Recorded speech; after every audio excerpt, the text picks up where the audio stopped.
believe that is in fact Ryan Lum. Just taking a look at the timing screens there, and ooh, there's a bit of an impact with the cars up ahead there, and that's allowed Jezrin Jelly and Parawat there to head around. And unfortunately, Ahmad Norazam is the driver that got caught up in that situation. They're dangerous scenes as the other drivers try and avoid him, but luckily everyone has managed to get past. But that moves Parawat up into third position and Jezrin Jelly into second. Absolutely. No, it's also worth noting that at this point we're all trying to get into the festive cheer, so to speak, with this race. So obviously drivers do go out there and fight for position, but the intended outcome is that all of us are out here to have fun, get to know one another from the various different communities as we celebrate both countries' national days. And I think that would very much be nice if we could achieve that outcome towards the end of the race. So this is Parawat Chuka, who's still in third. Jaiswin has climbed all the way up to second. So I think it is now Jaiswin's turn to put to perhaps close up, even likely possible close up the gap with Eric, who sits in first. Absolutely, it is a rather large ask from Jezrin Jelly, but if any of you fans out there would know him, he is a fighter. He's going to push as hard as possible, but perhaps his main battle right now is with the man behind him. Parawat Chukan is all over the tail of that BMW, and Parawat himself has gained a few positions there, but Jezrin's managed to come up 7 places. Now the pit stops have been run for most of the drivers. Looks like Saiful isn't registering on there, but I'm sure he has in fact gone into the pits. But this would be very interesting indeed to see whether Parawat can make an overtaking maneuver. Perhaps Parawat has the pace to try and chase the car up ahead, but considering Jezrin's experience in that Z4 BMW, it's going to be a tough ask for both drivers indeed. Now coming up through the support paddock and coming into 130R, let's see if Parawat can do anything coming into here, or the Casio Triangle. Decides not to go for it through here, but both drivers take to the grass in order to try and keep that speed up into the braking zone here, and it looks like Parawat tries to go for the inside, but pulls out at the last minute, perhaps thinking discretion is the better part of valor through that corner there. 0.3 of a second coming into the main straight. That is not impossible to overcome under the brakes, but it could be a very tough ask indeed. Let's see how it goes coming into the first corner there, and it looks like Jezrin survives another lap of the onslaught from the tyre driver. And this is Wei and Farid going at it for position number 8. So these are two very fast drivers on the grid as well. They're battling it out. Of course, the Autohaus driver with a brilliant Malaysian flag on the roof is always nice to see that. They come around the final corner, and if we have a look at their lap times, Farid and Mitchell, with their last lap times had been in fact exactly the same, 2:02.85. Absolutely, can't get closer than that, but it looks like Mitchell ran a little bit wide there coming through the first corner there. That's going to give this man here, Amir Farid Yan, a little bit of a gap there. Sorry, that was Amir Farid Yan that we switched to. Took me a moment there to realise we were looking at the other Autohaus FCR car. Amir Farid Yan, he's done a very good job indeed in this race, climbing up 12 positions. But meanwhile, Jezrin Jelly has gone down into 6th place. I wonder what happened with him.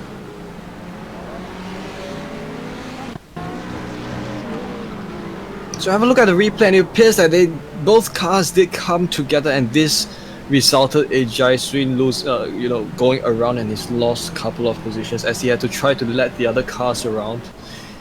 He's lost some ground and he's found himself down into 6th. So that was an unfortunate incident for Jaiswin. He's now going to try his best to clamber his way back up. Absolutely, he was doing such a good job fighting for the podium positions there, but when you're at the sharp end of the field, sometimes we have to take risks, and occasionally those risks just don't quite work out the way you intended them. That's a very unfortunate part of racing, but I'm sure Jezrin will have the pace to try and catch the cars up ahead. Lin right now in 4th position. He is chasing Leong Wai in 3rd position. and this looks like it's going to be a very interesting battle indeed. Will we see Lin making an overtaking move in that vapid Ford GT40 into turn 1? He decides not to go for it. In fact, runs a little bit wide, but still under control there. He's carried a lot of speed going into the S's there.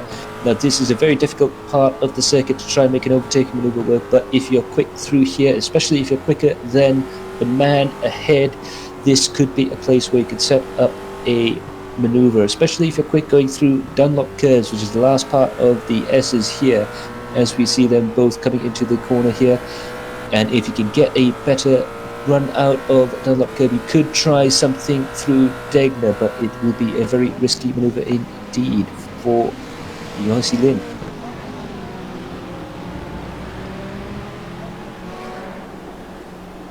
But now with Farid once again, he's still battling it out with Mitchell Wheat for 8th position. So, and they're making their way around the S's. Now, of course, through those corners, you know, with the F1 cars, it's not different from these cars as well. You know, it's all about trying to carry as much momentum as you can through the different corners. And over here around the Degner corners, it's also about carrying speed over and not letting the curbs ruin your pace. So they're now going into the braking zone of the hairpin, and we'll see how they do as they take their cars around this corner. Sometimes it does sometimes get easy to it is easy to sometimes get this corner messed up a little bit, but both drivers do it well through the corner. Absolutely, the unique way Amir Faryan exits the corner, they're getting the car, snapping the car straight before laying down on the power there. It's one of the tricks he uses, especially around here, to try and get the speed out of the car there. Very effective indeed, as we can see so far. And if you're wondering about our guys who are doing their little last to first challenge, there, Ilham Halabi and Bruno Cardozo are in 10th and 12th. They were briefly 10th and 11th, but it looks like they're headed up into the top 10 positions. Ilham Halabi, a whole 19 places gained throughout the course of the race there. And that almost deserves a award in and of itself, doesn't it? Oh yeah, absolutely, man. As you just said, Ilham has gone around along the exit of 130, and well, look, what a perfect timing, Max. Wow. Well, my commentator's curse has struck again. I do believe I owe Ilham a coffee after this race, because he was doing very well indeed, but unfortunately that might be a thing there. Looks like one of the cars have gone sideways, and ooh, well done there from Aguri Young in avoiding that incident. It looks like he stopped just short of that spinning roof, but luckily he's managed to get out of that situation. Perhaps a bit of a brown trouser moment there. Oh, surely, man. And we're back with UNC, who sits in 4th position. He's coming up upon Macau team driver, Macau Sim Racing team driver of YN, who sits in 3rd. Now, of course, we do have a look at the Macau car as well. The roof of the car does spot both Malaysia Prihatin and Rajula Singapura, so very thoughtful of these drivers as well to include these graphics on their cars in celebration of this special event.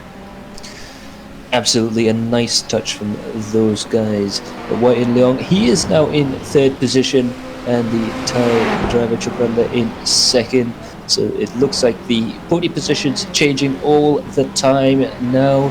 We've only got about 4 minutes left in the race, so perhaps Toei there can't really catch Wong, but Wai-In Leong is definitely having a lot of fun right now, racing with the Chinese driver behind him in that vapid Ford. So now I think we are having a look at the replay, and we observe what exactly happened with Calix. Always make the one mistake that catches so many drivers as they make their way around the spoon corner. If you use the exit curbs a little too much, you do unsettle your car ever so easily, and that's just kind of sent him around. And he's dropped a couple of positions. He's down to 6th position. So Wai-In, we're back with him. He's still under a lot of pressure from UNC Lin, and this is going to be a fight to the finish, as we still got 3 minutes to go till checkered flag. Absolutely, this is looking like it's going to be one of the most challenging, exciting, and invigorating battles coming into the final part of the race there. But yeah, just like you said, with the smooth curves here, very, very tricky indeed to get right. You go around the track with most of the track having a what we call a positive camber to it. You come up to the smooth curve, the one negative camber corner, and occasionally you might just, well, I like to call it a brain fade moment when it happens to me, because I literally forget. But perhaps for some of these drivers, they just get tempted into pushing a little bit too hard through there. Eric Wong there, he's hitting that little tuft of grass in 130R.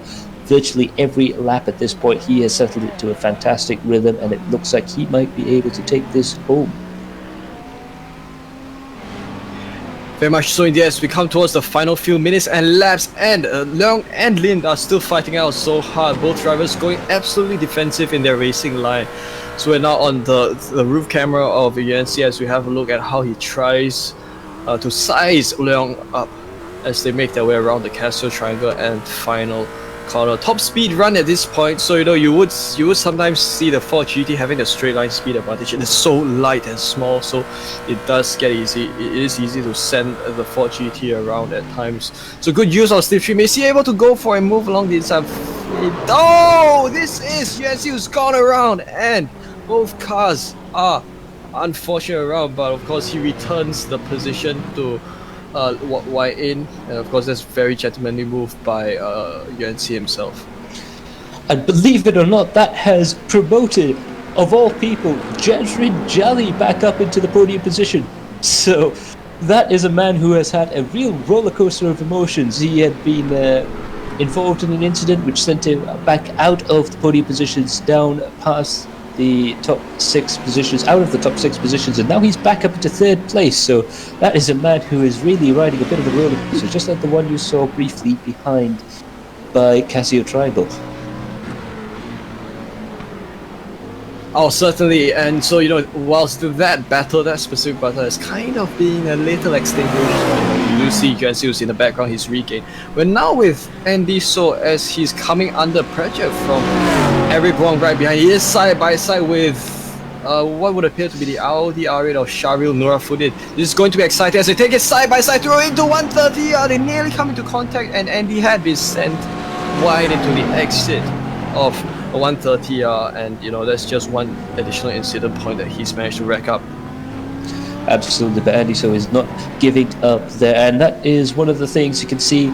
Eric Wong is behind these 2 drivers there, so how is he going to deal with this lap traffic? It looks like Andy So finally gets past, using Eric Wong almost to try and gain that position. Looks like Eric is actually crossed the finish line there, and yes, he has managed to time that perfectly. So Eric Wong has in fact won the race for Singapore, followed by Toi in 2nd. Jazrin is coming close to the line there. He is going to cross the line. A very relieved man, believe me, in 3rd position. Wai In Leong comes across the line in 4th, Poon in 5th, and Lin in 6th position. That was an amazing race indeed. The top Singaporean is won the race, Eric Wong. So in 2nd, Jazrin Jolly there, the top Malaysian in 3rd place. So we have the Singaporeans ahead of the Malaysians this time around. And now a lot of these drivers are still racing towards the end of this lap. Ashraf Nasli, he's still got that loud pedal fully depressed, dogfighting with the cars around him. And that is, I believe, Afiq Fadlan up ahead. He's catching at quite a rate of knots there. Let's see if Ashraf Nasli is able to make that overtake maneuver happen.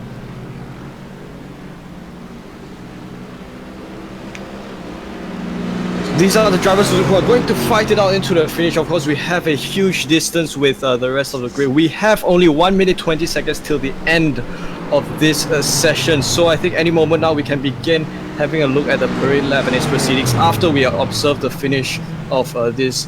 So of course we've come up to Eric Wong, and he is of course initiating the parade lap. So ladies and gentlemen, the national anthem of Singapore and Malaysia.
As the dying strings of the respective national teams fades away, it remains for me to read out the race results. Eric Wong has managed to win the race for Singapore, for the Sim Racers Asia community, and for himself. A lot of pride indeed. I am sure Pariwat is in second position for Thailand. Jasmine Jali has managed to bring it home for the SRE guys in third place. A well-deserved podium position for himself, representing Malaysia. Wai In Leong represents the club of United Kingdom and Ireland, although I believe he was in a Macau car as well. Calix Pun in fifth position for Hong Kong, and Yuan Shilin in sixth for China, with Pichel Hui in seventh, Amir Faridian in eighth, Xin Yang Kai in ninth, and Saiful Arifin in 10th, with Bruno Cardoso representing the Macau contingent in 11th. Tamizi Yusuf comes home in 12th, who representing Android King SSAD. Aguri Yong comes home in 13th, Afiq Fadlan in 14th, Azrul Nasli 15th, Andy So comes home in 16th, Shahril Dorafuddin comes home in 17th, and Kelvin Ha, one lap down, comes home in 18th position. Got the rest of the drivers on the who've completed the race. Silverin Salvaraju 19th, Zhang Tiantian 20th. We got Tunku Ishad in 21st, Muhammad Wahimi 22nd, and the rest of the drivers: Muhammad Shukran, Fred Ting, Kelvin T, Muhammad Fazil, Ilham Halabi, Jasri Junos, Ahmad Nourzam, Zainul Hazim, Hosek Yin, Ryan Lam, Mark Lang, Simon Sanchez, and KK. These are the drivers who have. This is the 35 strong grid, including some disconnects that have happened throughout the race. Absolutely a pity for some of the drivers who have had to pull out early on in the race, but this has been an absolutely fantastic event for all. As you can see there, the majestic Suzuka circuit holding its own as one of the jewels of Asian motorsports, and I must say this is a fantastic run up to the line for a lot of the drivers there. Jasmine Jali, a very lucky man indeed. Eric Wong, a absolutely flawless performance from that man. What have been the highlights for you? Well, I think it's the fact that the battles that took place throughout the front mid of the field, it was very much the case of of the drivers. They're always changing positions. You've got Jaiswin who's gone up and down, and so have some of the other guys like Farid who's gained so many positions, as well as I would mention Ilham, who has made a big climb as well, only to have faced some issues towards the end of the race. Of course, all in all, it was such an amazing event. We've seen all these drivers fight so hard, and of course in the spirit of fun, especially this weekend. And we just look forward to the next of these events to happen. Absolutely, and I'll be interested to see what director Karo Alang has to say for the event. It's been a great collab event. Thank you, SRA, for having spent your time on this, and I hope we can do lots of these collab races again in the future. And we've seen outstanding outstanding participants here. Many coming from many nations here. So thanks to them. Thanks for all of you who are watching and supporting our streams. And be sure to remind yourself for tomorrow, IMC round 4 in Okayama, still in Japan. Absolutely, these guys haven't got too far to go, haven't they? So, yeah, this has absolutely been a fantastic event for myself. When the suggestions were made for this event, it did really bring to mind the Merdeka Millennium Endurance race that we had at Sepang for many years. Now, the Merdeka race, in fact, is still alive and well, albeit a sprint race. So for those of you guys who are big fans of motorsports, I'm sure most of you are, the MSF series will be running some races out there at Sepang International Circuit for this weekend. So do head over to the MSF website to have a quick look at the real world Merdeka race and give those guys some love as well. The continuation of a very long tradition here in Malaysia, and also hopefully the start of a brand new tradition as well. Speaking for myself, I've been Max Palmer for sort of representing the SRE community. This has been absolutely fantastic from our side. A brilliant race for all, and I'm sure everyone had a lot of fun. Oh, certainly. On behalf of Sim Racers Asia, we would like to also thank Adrenaline Impact as well as sim racing enthusiasts and all participants for making this event so special for all of us to enjoy. We're so grateful that we've managed to pull this off together, and we are just certainly looking forward to more of these to come. All right. Before we go off, I think the 12 hours of Barcelona is still running, and we have few friends there participating in Viper Niza team. Let's just support them by watching their streams, or maybe the official stream from Raceport, I think. Absolutely. I believe we have Ruben Wong and Dominic Ang racing there. The real life drivers who have been racing for the real life Viper Niza racing team. So that's going to be very, very interesting as well. An absolutely packed week of motorsport continues, not only here on Adrenaline Impact but elsewhere as well. Okay, so Matt, you can you please wrap up the stream, and we'll see you guys tomorrow.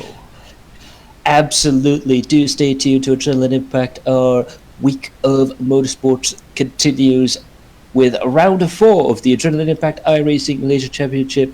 The championship round is tomorrow here in Japan, still at the Okayama International Circuit.